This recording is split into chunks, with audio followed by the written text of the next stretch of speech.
Welcome, dear friend. Listen, learn, and grow. I want you to close your eyes for just a second. Imagine a king. Not just any king. A king whose throne was so enormous. It took thousands of workers to build. A king who could speak to birds. Who commanded winds to carry him across the sky. Who had an army of humans, animals and jinn. All bowing before him. A king so powerful that when a queen from a distant land heard his name, she left her golden throne and traveled months through desert and mountain just to meet him. Now imagine that same king taking off his crown, sitting alone in the dust, and saying quietly, "My Lord, forgive me." This is the story of a man who had everything this world could possibly offer. Every treasure. Every power. Every comfort. And yet, the thing he wanted most was something none of it could buy. His name is Hazrat Sulaiman, peace be upon him. Son of Hazrat Dawood. Prophet of Allah. King of the entire world. And this is his story. Part 1, The Boy Who Inherited Everything. Hazrat Sulaiman was born into something extraordinary. His father, Hazrat Dawood, peace be upon him, was himself a prophet and a king. A man of incredible wisdom, deep faith and a voice so beautiful that when he recited the praises of Allah, the birds would stop flying and listen. The mountains would echo his words back into the sky. And Sulaiman grew up watching all of this. He grew up in a house where Allah was everything. Where power was used for justice. Where wealth was used for goodness. Where every decision began and ended with, "What does Allah want?" And from a very young age, it was clear that Sulaiman carried something special inside him. One day, while still a young boy, two men came to his father Dawood with a dispute.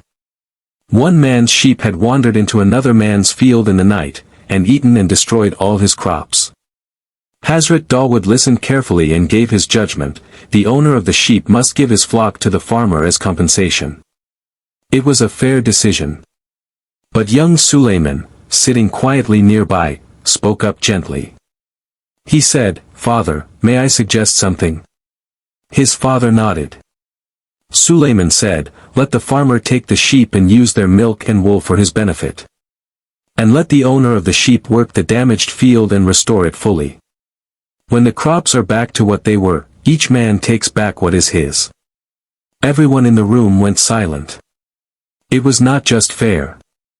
It was wise beyond his years. Because real wisdom is not just about punishment.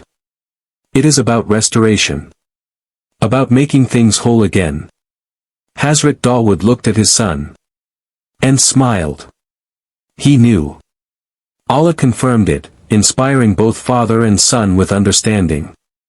And years later, when Hazrat Dawood passed away, Sulaiman stepped into his father's place. Not just as a king, but as a prophet.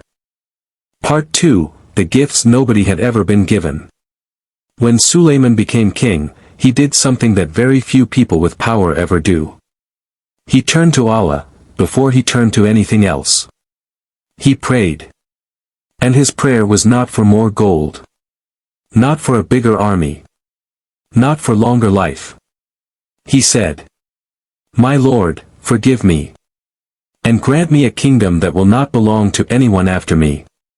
You are the giver of all gifts." It was a humble prayer. An honest prayer. And Allah answered it in the most extraordinary way. He gave Sulaiman the ability to speak to and understand animals. Every creature, birds, ants, horses, fish, he could hear them. He could understand them. He could speak back to them. One morning, as his enormous army was marching through a valley, a small ant noticed the approaching army and called out to the other ants, "Go into your homes quickly, before Sulaiman's army crushes you without even realizing it." Sulaiman heard this, and he stopped. He stopped an entire army. because an ant was worried. And he smiled. And he turned to Allah and said, "My Lord, inspire me to be grateful for the blessings you have given me. And let me do good work that pleases you." This is the mark of a truly great person. Not that they have power, but what they do, when they have it. Allah also gave him command over the winds. The wind became like a vehicle for him, carrying him and his army across vast distances in moments. And Allah gave him command over the jinn, powerful unseen beings, who worked for him, built for him, dived into the depths of the oceans for him. Under his command, they built structures of breathtaking beauty. Palaces, temples, gardens, towers. Things that human hands alone could never have created. And yet, with all of this, Sulaiman remained humble. He never forgot who gave it all to him. Part 3, The Hoopoe Bird and the Queen. One day, Hazrat Sulaiman was reviewing his army. Humans, jinn, birds, all gathered before him in perfect order. But as he scanned the rows, he noticed one small bird was missing. The hoopoe. A small, ordinary-looking bird. Sulaiman frowned. He said, "Where is the hoopoe? If he does not have a good reason for being absent, the punishment will be severe." And then, a short while later, the hoopoe arrived. Fluttering down with news in his eyes. He said, "I have seen something you have not seen. I come to you from a land called Saba, with certain news. I found there a woman ruling over the people. She has been given everything, great wealth, a magnificent throne. But she and her people, they worship the sun instead of Allah." Sulaiman listened. And he sent a letter. Not an army. Not a threat. A letter. He wrote, "In the name of Allah, the most merciful, the most kind. Do not be arrogant with me. Come to me and surrender to Allah." The queen, her name was Bilqis, received this letter. She was a wise woman. Powerful. Respected by her people. She called her advisors together and said, "A great letter has been delivered to me. Tell me what you think." Her advisors, proud and strong, said, "We are powerful. We can fight. The decision is yours." But Bilqis was wiser than her advisors. She said, "When kings enter a land by force, they destroy it and humiliate its people. I will send a gift first. And see what kind of man this Sulaiman truly is." She sent an enormous gift. Gold. Jewels. Precious things beyond imagination. Sulaiman looked at the gifts. And he sent them back. He said, "Are you trying to impress me with wealth? What Allah has given me is far greater than anything you have sent. Go back to your queen and tell her, 'Come to me. Come in truth.'" Bilqis received this message. And something shifted inside her. She decided to go herself. Part 4, The Throne and the Palace of Glass. When Sulaiman heard that Bilqis was coming, he turned to his court and asked, "Who among you can bring me her throne before she arrives?" A powerful jinn stood up and said, "I can bring it before you rise from your seat." But another man, a man of knowledge, a man who carried wisdom from the book of Allah, stood up and said, "I can bring it to you in the blink of an eye." And before anyone could speak another word, the throne of Bilqis was there. Sitting right in front of Sulaiman. Transported across an entire kingdom. In less than a heartbeat. Sulaiman looked at it and immediately said, "This is from the grace of my Lord. To test me, will I be grateful or will I be arrogant?" That single sentence. That one response to a miracle. Tells you everything about who Hazrat Sulaiman was. Most people, given that kind of power, would have felt pride rise inside them. He felt gratitude. When Bilqis arrived, Sulaiman had prepared something for her. His palace had a floor made entirely of glass. So clear, so perfectly transparent that it looked exactly like water. Bilqis walked toward the entrance and lifted her dress, thinking she was about to step into a pool. Sulaiman said gently, "It is a palace paved with smooth glass." She stopped.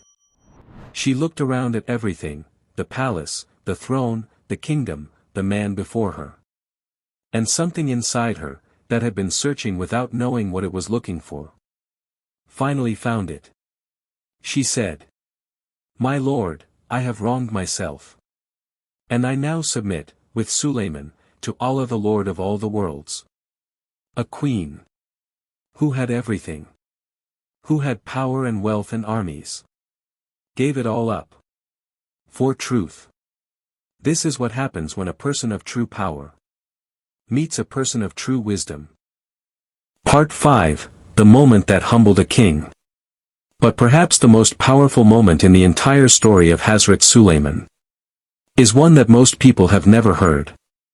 One day, Hazrat Sulaiman was sitting on his great throne, and a test came from Allah. The details are known only to Allah fully. But what we know is this. For a moment, his kingdom felt distant from him.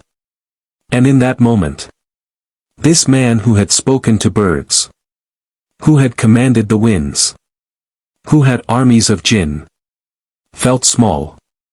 Truly, deeply small. And he did what only the greatest people do. When they are brought low, he turned to Allah. He said, "My Lord, forgive me. And grant me a kingdom that no one after me will have. You are the giver of all gifts." He did not blame anyone. He did not become angry. He did not use his power to escape the feeling. He sat with it. And he surrendered. And Allah, the most merciful, restored everything to him. And gave him even more. Because that is what Allah does for those who return to him honestly. There is also the famous story of when Sulaiman and his army passed by a valley of ants. He stopped everything. The entire royal procession halted. Because a tiny ant had spoken. Think about that. The most powerful man on earth stopped for an ant. Because in the kingdom of Sulaiman, no creature was too small to matter. No voice was too quiet to be heard. This is what real leadership looks like. This is what real power feels like, when it is in the right hands. Dear friend, the story of Hazrat Sulaiman is unlike any other story we have told on this channel. Because it is not a story of suffering and patience, though there is patience in it. It is not a story of running from danger, though there is danger in it. It is a story about something rarer than miracles. Something rarer than a throne that moves in the blink of an eye. It is a story about a man who had everything and chose to be grateful. Every single day. Every single time. In a world that tells us, get more. Achieve more. Own more. Be more. Hazrat Sulaiman looked at more power than any human being has ever held. And said, "This is from the grace of my Lord. Not mine. His. I am just the one carrying it for now." And I think that is the most important lesson of this entire story. Whatever you have been given. Your health, your family, your home, your mind. It is not yours. It is a trust from Allah. And the question He will ask us one day is not how much did you have. It is, what did you do with it? Did you stop for the ant? Did you send a letter before you sent an army? Did you return the gifts that were not yours to keep? Did you say, "This is from the grace of my Lord"? Even on your very best days. That is the way of Hazrat Sulaiman. And it is a way that is open to every single one of us. No throne required. No army required. Just a heart that remembers where everything comes from. Thank you so much for being here today, dear friend. If this story moved something inside you, please share it with one person today. And keep growing your English with us, one beautiful story at a time. Listen. Learn. And grow. Seedling. Until next time. Be grateful. Be humble. And never forget. Everything you have is a gift.